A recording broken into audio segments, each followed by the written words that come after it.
French journalist Antoine Galindo, who was detained for a week in Ethiopia's capital, Addis Ababa, was released Thursday ahead of his scheduled second appearance in court Friday, the Committee to Protect Journalists (CPJ) said. Angela Quintal, head of CPJ's Africa program, told VOA that Galindo, a reporter for Paris-based news site Africa Intelligence, left for France immediately after his release.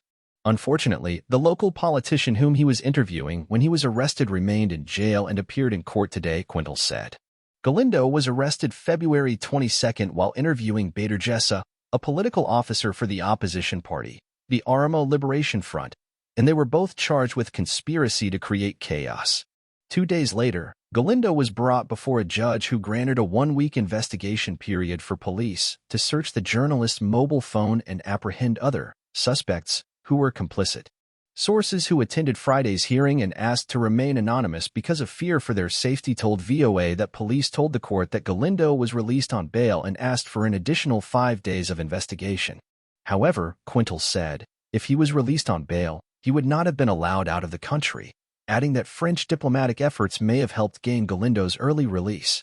CPJ Africa Program Coordinator Mathoki Mumo said in a statement, his unjust detention was a stark reminder of the danger of practicing journalism in today's Ethiopia. Ethiopian authorities must now release all journalists, 8 others, at least, who have suffered months of imprisonment under very difficult conditions, Mumo said, adding that the government should also allow international journalists to report without fear of retaliation.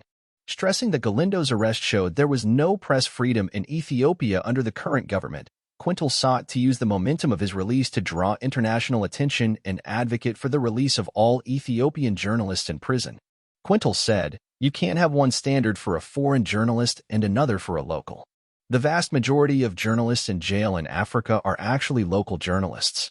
According to CPJ, Ethiopia is the second worst jailer of journalists in sub-Saharan Africa with at least 8 journalists behind bars. 4 of them were arrested since the declaration of a state of emergency in August 2023, Quintal said, and they were never formally charged. Galindo, 36, traveled to Addis Ababa to cover an African Union summit and other political news, according to his employer. The publication added he had a journalist visa and the proper accreditation from the government's media authority.